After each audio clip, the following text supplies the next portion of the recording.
میں چاہ رہا تھا کہ جس کیس میں بھی چل رہا ہے پاکستان میں ایک ایشو چل رہا ہے اور اس میں بلاس فہمی کا جو ایشو ہے اس حوالے سے کچھ گفتگو کریں. کچھ کویسچنز ہم نے تیار کیے ہوتے ہیں, تھوڑے سخت بھی ہو سکتے ہیں. اس میں یہ ہے کہ پہلے تو یہ جو کیس چل رہا ہے اس میں آپ کیا سمجھتی ہیں کہ یہ جو نوجوان ہیں ان کو کیسے پھنسایا جا رہا ہے؟ دیکھیے پہلے تو میں کہوں گی یہ کیس نہیں, یہ 400 سے زیادہ کیسز ہیں. جی ٹھیک ہے, بالکل. تو پہلے ہم شروع کرتے ہیں فگر سے. جب 400 کیسز ایک مسلمان ملک میں اس طرح کے رائز کرتے ہیں, سب سے پہلے ہم دیکھیں گے کہ ان کے مدعی کون ہیں. ٹھیک ہے, دیکھیں گے کہ کیا ان 400 کیسز میں 400 مدعی ہیں, 300 مدعی ہیں, یا کیا یہ 25 سے 30 مدعی ہر کیس میں.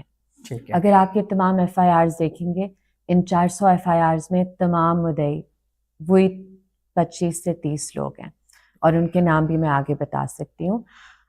تو پہلے تو یہ سوچنے کی ضرورت ہے کہ یہ موٹیو کیا ہے. دوسری بات سب سے ضروری کہ ہم یہ جو ٹرائلز کر رہے ہیں اسلام آباد اور پنڈی میں ان بے گناہ لوگوں کے, جنہیں اس نوکری کا جھانسا دے کر عورتوں کے ذریعے عورتوں کو استعمال کرتے ہوئے ہنی ٹریپ کر کر, اور اس پہ بھی میں زیادہ تفصیل میں بات کروں گی.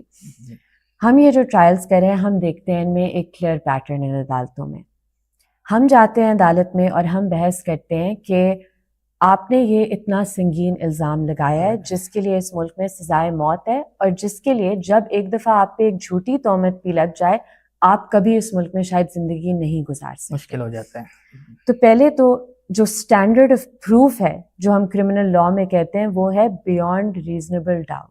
یعنی کہ آپ نے اگر ایک بھی ڈاؤٹ ہوگا میری گرفتاری پر, مجھ سے ریکوریز پر, اس شیئرنگ کے حوالے سے, میرے رول پر, تو وہ سارے ڈاؤٹس میرے فیور میں ریڈ کیے جائیں گے کرمنل لا کے تحت. ٹھیک ہو گیا. تو ایک جو ہم چیز دیکھتے ہیں کہ جب ہم ان عدالتوں میں جاتے ہیں ہم بات کرتے ہیں کاغذوں پر.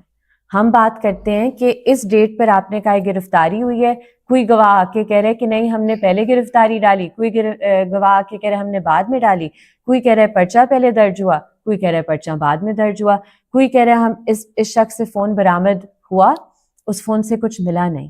تو اگر اس فون سے کچھ ملا نہیں تو آپ کس طرح کہہ سکتے ہیں کہ انہوں نے شیئر کیا. ہم قانون پر بات کرتے ہیں, ہم کاغذات کی بنیاد پہ بات کرتے ہیں. جو دوسری پارٹی ہوتی ہے, میں انوائٹ کرتی ہوں تمام میڈیا کو, تمام سول سوسائٹی کو, آپ آئیں ٹرائلز میں دیکھیں وہ کیا کرتے ہیں. وہ آ کر ہم سب کی جانیں خطرے میں ڈالتے ہیں, جج کی جان خطرے میں ڈالتے ہیں, کہتے ہیں کہ یہ دیکھیں مواد. اب یہ بات مجھے نہیں, پیچھے ریزن کیا ہو سکتا ہے, میں بھی آپ کو بتاتی ہوں نا, کیونکہ یہ جو پیٹرن ہے میں اسے لنک کری ہوں اس موٹیو کے ساتھ کہ میں ایک مسلمان ہوں, اور اگر نعوذ باللہ خدا نہ خواستہ مجھے کہیں اس طرح کا مٹیریل نظر آتا ہے, پہلے تو میں اسے رپورٹ کر دوں گی اس سوشل میڈیا پیج پر. انٹرسٹنگلی ان مدعیوں نے کبھی یہ مٹیریل سوشل میڈیا پر رپورٹ نہیں کیا. انٹرسٹنگلی یہ مدعی اپنی کراس ایگزامینیشن جرا میں ایڈمٹ کرتے ہیں, تسلیم کرتے ہیں کہ ہم خود ان گروپس کا حصہ تھے, 5 6 7 مہینے تک ہم یہ کانٹینٹ دیکھتے گئے. تو میرے لیے تو یہ انتھنکیبل سی چیز ہے, اگر مجھے اس طرح کوئی ایڈ کرے یا میں یہ چیز دیکھوں میں تو گروپ سے ایگزٹ کر جاؤں گی یا رپورٹ کر دوں گی. کیوں 5 6 مہینے یہ اس گروپ کا حصہ رہے.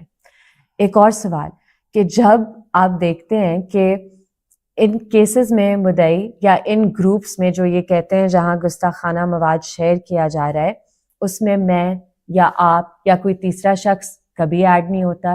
یہ مدعی ہوتے ہیں 20 سے 25 سے 30, اور یہ ملزمان ہوتے ہیں جن کا ایک بہت وائڈ نیٹ ہے. اور اب میں اس بات پہ آ رہی ہوں کہ موٹیو کیا ہے.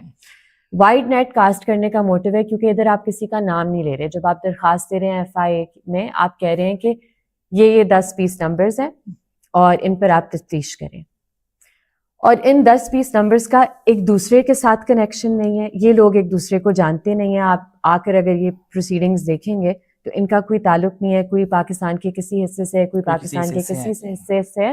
تو آپ کیا موٹیو اسٹیبلش کر رہے ہیں, ان میں کنیکشن کیا ہے, یہ سارے کس طرح اس گروپ میں آتے ہیں, اور پھر ان کا کنیکشن کیا ہے کہ ملزمان اس گروپ میں ہوتے ہیں اور یہ مدعی گروپ میں ہوتے ہیں اور کوئی اس گروپ میں نہیں ہوتا, اور کہ پھر بہت سے ایسے نمبرز ہوتے ہیں جن کی کبھی تحقیقات نہیں ہوتی.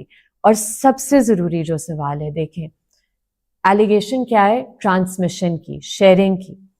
کانٹینٹ بنایا کس نے ہے, یہ کانٹینٹ آیا کہاں سے ہے؟ سندھ ہائی کورٹ نے جب یہ سوال پوچھے، جب بیل انہوں نے گرانٹ کی، تو دوسری پارٹی نے اتنی خطرناک کیمپین شروع کی ان ججز کے خلاف